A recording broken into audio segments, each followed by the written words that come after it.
Hi, and thanks for joining us for Inside the Americas here at France 24. I'm Luke Brown. These are our top stories this week.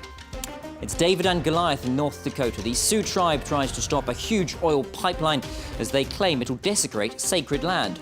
The migrant route that ends in Mexico. We meet the young people who have fled gang violence at home but have found reaching the US one step too far. And from murder ball to globally renowned sport, we'll be taking a look at some of the main attractions at the Paralympics as they get underway in Rio. We do start in the US, and it sounds like an uneven battle in North Dakota. The Sioux tribe is taking on big oil. Members of the Native American tribe are waging a campaign to stop the construction of an oil pipeline that runs through 4 states. They say its route runs across sacred and ancestral sites. Other tribes from across the country have rallied in support, making it the largest diplomatic gathering of Native American nations in over a century. Lauren Bosteka has the story.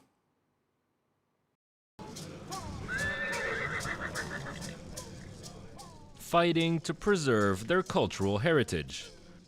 Thousands of Native Americans gathered in central North Dakota to protest the construction of an oil pipeline they say is destroying historical sites and sacred burial grounds. It is sacred to us because it's our land, and our ancestors were on this land before us. And the places where they're trying to put the pipeline is, there's burial grounds there, and those are sacred to us. Clashes erupted over the weekend after hundreds of protesters confronted a bulldozer crew they said had just dug up and destroyed several cultural artifacts. Private security guards used dogs and pepper spray to keep the demonstrators at bay. Tried to push us back with their trucks and their bulldozers, but we just kept on coming, and we just pushed them all the way back over the hill now. I fought for this country. So these assholes could do this to our land. Now it's my time to fight for my people. A federal judge agreed on Tuesday to temporarily stop construction on a portion of the $3.7 billion pipeline, but ruled that work could continue on other sections. We're disappointed. We showed the judge evidence of sacred sites in the pipeline's route.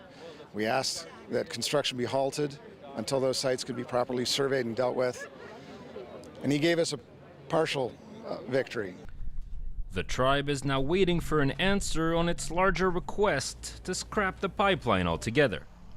Meanwhile, hundreds of delegations are converging towards the northern edge of the Sioux reservation in what has become the largest gathering of Native American nations in over a century. Staying in the United States, and as the presidential campaign enters its final 2 months, the home straight really, the momentum has changed somewhat. Republican candidate Donald Trump has begun clawing back some of the ground lost since the conventions. Polls this week cutting Hillary Clinton's lead to just 3 or 4 points. And an increasing number of people are being tempted by a third party, the Libertarian Gary Johnson standing at 7% amongst likely voters in one poll. It's raising a major concern for the Clinton camp that she's failing to win round disgruntled supporters of Bernie Sanders, her erstwhile rival, issuing a call this week to back the Democratic candidate. The answer is 100% clear, that on every issue, Hillary Clinton is the superior candidate, hands down. The essence of his campaign is bigotry. It is bigotry. It is trying to divide this country up. It is telling us that we are supposed to hate Muslims, we are supposed to hate Mexicans. If we're men, we're supposed to hate women. Now, it's a prestigious university with a roll call of alumni that includes Bill Clinton. But now some ghosts from the past are haunting Georgetown University, which says it will now give priority admission to the descendants of almost 300 slaves that it sold in 1838. Some, though, say that's not enough, and it should offer scholarships too. Trying to atone for its past dealings with slavery, Georgetown University issued a formal apology and announced a series of steps to make amends for the sale of 272 slaves in 1838. This community participated in the institution of slavery. This original evil that shaped the early years of the Republic was present here. And we have been able to hide from this truth, bury this truth, ignore and deny this truth. Reconciliation measures offered by Georgetown include giving admission priority to descendants of slaves, creating a memorial, and launching an institute to study the history of slavery. The university will also rename 2 of its buildings after a slave and a black educator. It's important, and people say it's just a name on a building, but it's not. It's symbolic, it's important, and it represents our school. The steps go further than those taken by other U.S. universities that have tried to confront their past, such as Harvard, Brown, and Princeton. Yet descendants of the slaves sold by Georgetown say the school should be doing more to right the wrongs. I got a preview of the report this morning. I was somewhat disappointed in it. It seems to me that the best title for it would be Georgetown Reconciles with Itself, because it really is all about Georgetown and has very little to do with us descendants. Well, I believe that Georgetown is sincere in wanting to make amends. I believe that Georgetown may not know how. Questions of race and identity remain hot-button issues in the U.S., and massive anti-racism demonstrations erupted on dozens of campuses last year. Accused of turning a blind eye to discrimination, University of Missouri President Tim Wolf was forced to resign after the football team joined in on the protests. This prompted schools across the country to begin actively reviewing their diversity policies. To Mexico now, and it's a blight that has driven and fueled a migrant crisis across Central America, escalating gang violence. Faced with some of the world's highest murder rates back home, countless young people decide instead to flee to find a better life. Many want to reach the US, but tightened border controls mean Mexico is increasingly becoming the end destination. Our correspondents, Natasha Pizet and Laurence Cuvillier, report now on the struggles facing the young migrants. For these boys, making breakfast with their new roommates is a welcome challenge. They're refugees fleeing brutal gang violence in Central America. They've made it to this Mexico City migrant shelter and are figuring out what comes next. Felix was 18 when he left his home in Honduras because gangs tried to recruit him.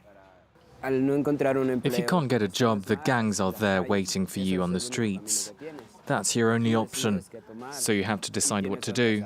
There is another way out. Go to find another country and get a better life there. Like millions of migrants before him, Felix imagined life in America when he set off. But after 6 months on the road and a violent robbery, he's starting to reconsider. Joaquin is a lawyer with the shelter. What we're trying to do is give young people more options so they can stay in Mexico if that's necessary. We want them to see if they can have a different life. He's taking some of the boys to get humanitarian visas to stay here. Mexico's deported hundreds of thousands of Central Americans in the last few years. But with growing recognition of the refugee situation, it's being pushed to approve more asylum applications. Felix is using every chance to check out his potential new home. It's something extraordinary because you got out of a poor country without jobs, then you get to Mexico and see the difference. And then you start thinking, this country is cool, maybe I'll stay here. But many refugees just don't realize they have the right to ask for sanctuary in Mexico. The UN's refugee agency is working with national authorities to improve the response to this developing crisis. We are in a situation where we believe as many as half of these people could be refugees, could be in need of international protection. Tens of thousands more teens are expected to cross into Mexico this year. Only time will tell how many try to trade their American dream for a Mexican one. And finally, in this week's edition, Rio de Janeiro is back in the spotlight for the Paralympic Games. 161 nations are taking part. That's 4,300 athletes with disabilities participating in 22 disciplines. Josh Vardy takes a look now at 2 very different sports where the teams from Canada and Mexico are hoping to shine. There's no mud on this rugby pitch, but on a basketball court, the intensity of the game is at the same level. This form of wheelchair rugby even used to be called murder ball. When it was invented here in Canada, in the 1970s. Now these Canadians want to reclaim their sport at the Paralympics in Rio. We would be happy with a gold, and I think that's what we're going for. No less than gold, of course. I think that's exactly what we want coming out of Rio, is a gold medal. The team have a serious drive to get that elusive gold after London's Olympics, when they lost out to Australia in the final.